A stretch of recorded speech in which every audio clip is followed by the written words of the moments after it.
In a world where humans and beast folk coexist, working, paying the bills, playing dumbass video games, and even enjoying nature, our protagonist here ain't worried about all that. She worried about when she gonna get her next smoke. This is Yani, and instead of worrying about food, rent, or entertainment, she's worried about when she's gonna get her next smoke break. As you can see, she smokes some bullshit, puts them fuckers out, and puts that shit in a jar. And I feel so damn bad for this jar because it's probably degrading as we speak. But you wonder, what is she gonna do with this jar? Maybe throw it in the trash? Fuck no. She pours it on her fucking landlord. That is high-key the most disgusting shit ever. It makes me sick to my stomach.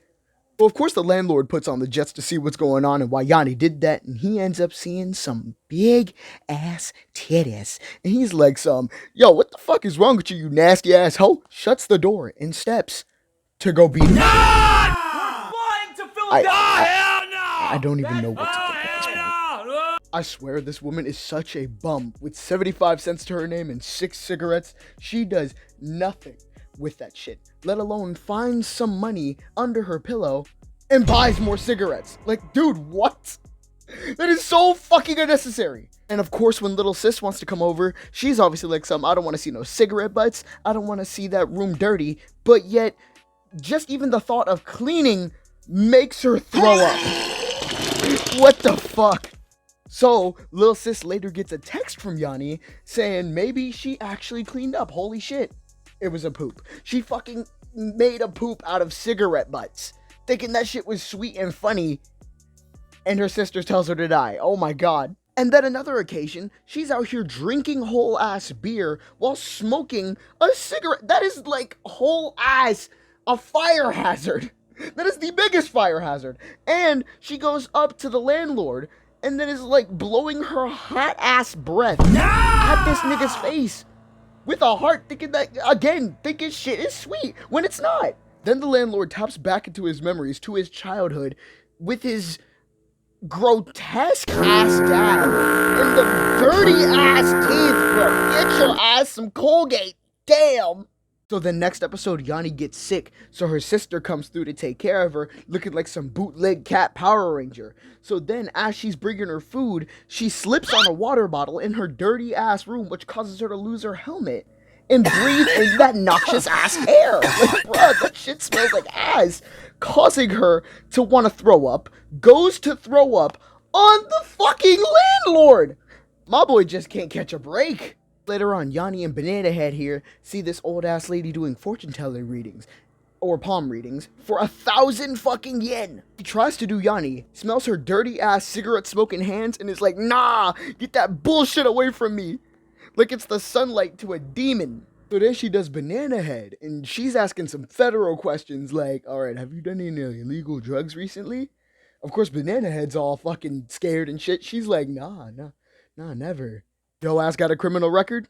Nah, no way, nah. What about them needles under the mattress? You don't know shit about that, gang. Of course, after that federal ass shit, they get to stepping. Fuck out of here. Later on, Yani's banging on the door, asking Banana Head. Well, not even asking, begging Banana Head to get her a damn job. She broke as hell. So next episode, Yani and Hame are playing some games, and obviously it's a hard-ass game, and you can see this bar right here is gonna give her a huge issue. But she takes the console, gets ready to run some ones on the game, and gets her shit smacked profusely by this fake-ass Zangief.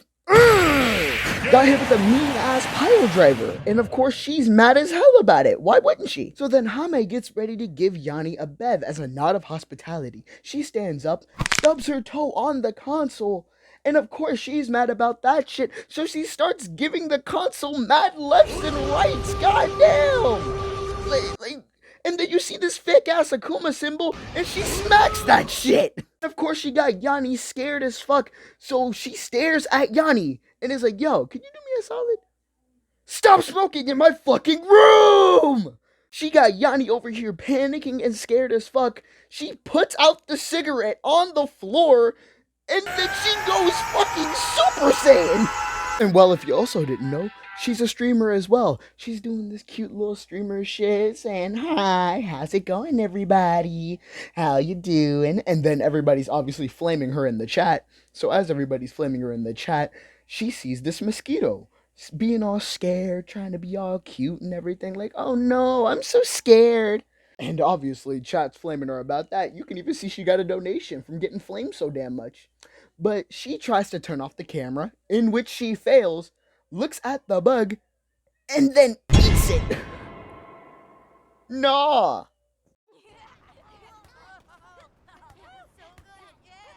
So it's a fire ass day outside. The sun is shining, the grass is green, everybody's having a good time. Even kids are playing. And as the kids are playing, they kick the ball over to Yani, the stale ass ball. And they're like, "Yo, Betty, bring that shit over here. We need that." And obviously she's looking at that shit like, you know what? Let me cook these little niggas. She gets up and starts pulling Ronaldo shit, bouncing the ball off her titties, and got bro's head schmoving. Over here looking like a whole bobblehead. So then she starts flaming these kids. She looks around, gets ready in her stance, bounces them titties real quick just to let them know that she's serious. Kid over here runs in, gets weaved erroneously. This kid gets slipped, and so does this guy. He didn't even really try. He was just trying to look at that ass.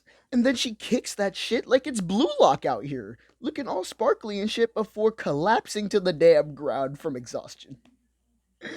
Damn. Them cigarettes kicking her fucking ass. So later on, we got Yani watching this show about paranormal activity in people's homes. She like, "Man, my house ain't haunted. They just tripping. Maybe, maybe I'm just a little crazy for watching this damn show." So she sees a poster, gets up and tries to look under it. Looks under it and sees Oh my hella God. talismans under there. She obviously starts freaking out and heads over to the landlord. He's like, "Yo, what the fuck you doing here? I'm a little busy with something." Like, and she says something, "Fuck you, you big bald-headed King DDD looking motherfucker. I'm a little busy here myself trying to figure out why there's some damn talismans in my damn house. So you better get your egghead head ass out." Nigga, you disrespectful motherfucker.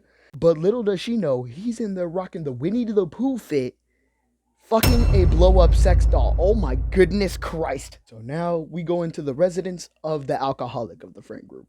And I don't know her name, so I'm gonna call her Whiskey. So Whiskey's in the crib drinking some bullshit liquor when Yani pulls through, only because Whiskey doesn't mind her smoking in her crib and because she gets free liquor from Whiskey. Goddamn, these niggas are bums. So Whiskey, with her S-tier hospitality, makes her a drink. And it consists of a random bottle of whiskey that you find in the house, some syrup packets, and lemon juice, and just put some tap water in that hoe. And you got piss. This is basically piss. And she chugs that shit like, oh my god. Stay away from alcohol, kids. And then we see some wild shit out of Whiskey where she turns this bottle into liquid IV for her. Bruh, I know you're not drinking in your sleep, nigga. What? Next episode, Lil Sis is taking Yanni cigarettes from her because obviously she cares about her sister's health. She likes him. You gotta quit. This ain't funny. So she leaves and then thinks, maybe I was a little hard on her. Maybe I can give her one pack of cigarettes back. It's then when she finds out she hid one in her throat. So then she gets a light from Lil Sis. That shit sparks up, looks nice as fuck, by the way. And she gives her the meanest death stare I've ever seen since Sasuke versus Danzo. So Lil Sis is still trying to take the cigs from her and dragging her ass. Since getting those cigarettes taken, she had Sinyamu burger with Banana Head. And since she's with Banana Head, she has some backstory that we learn about her. Back in the day in middle school, Banana Head, whenever she heard the number 12, she would stand straight, just like y'all dirty ass niggas when y'all on the... But aside from that, we get back to Hame and the gang playing the game of life, or I guess the game of beasts, because every time they try to pick out a card that involves some type of major job like doctor, lawyer, or something, they're always getting shut down because they're beast folk, which is incredibly fucking racist. What the fuck? They also spin to see who they get married to. Yani marries a human for the money. She also marries a human for the money, and she marries a beast folk as a human. And crazy part is, if you happen to be a human and marry a beast folk and have kids, any kid you have will immediately be a beast folk. What? Just the stupidest way to end this off. She rolls a 12. And she stands tall. Goddamn. Last but not least, we are in the forest now, looking for some type of random ass tribe that evidently makes these cigarettes that gets you high as a kite, my nigga.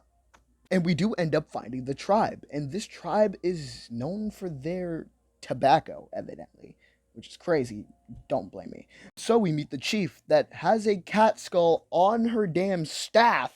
Whoa, okay. Anyway, she smokes some bullshit and gives us a detailed explanation about how her entire tribe rolls. So they start by picking this cat-shaped tobacco, then drying it out with some fucking blueberries? What the fuck is that shit?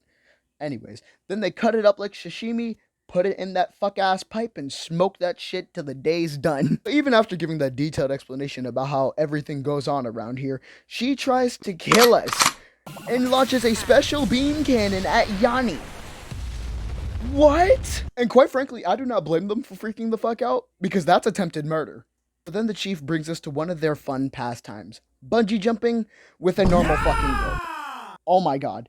So Yani, she just looks down and fucking takes the leap of faith. Fuck it. This cat girl thinking she's Spider-Man out here. She gonna be looking like Gwen in a couple minutes if she don't fucking stop this shit now. Hame's ass is obviously scared shitless. She don't wanna go. I mean, obviously. So the chief kicks her off to fall to her fucking doom, and she ends up shitting herself and needed some new Jake from State Farm khakis from the village. Now, that's obviously not the end of the anime. Like, there's still 2 episodes that I have not covered yet that is still not dubbed yet. So when those episodes are dubbed, and when we get a couple more episodes for this anime, trust me, I will be back to talk more about it, because this shit is funny. Go check this shit out, and I'll see you guys next time. Peace out!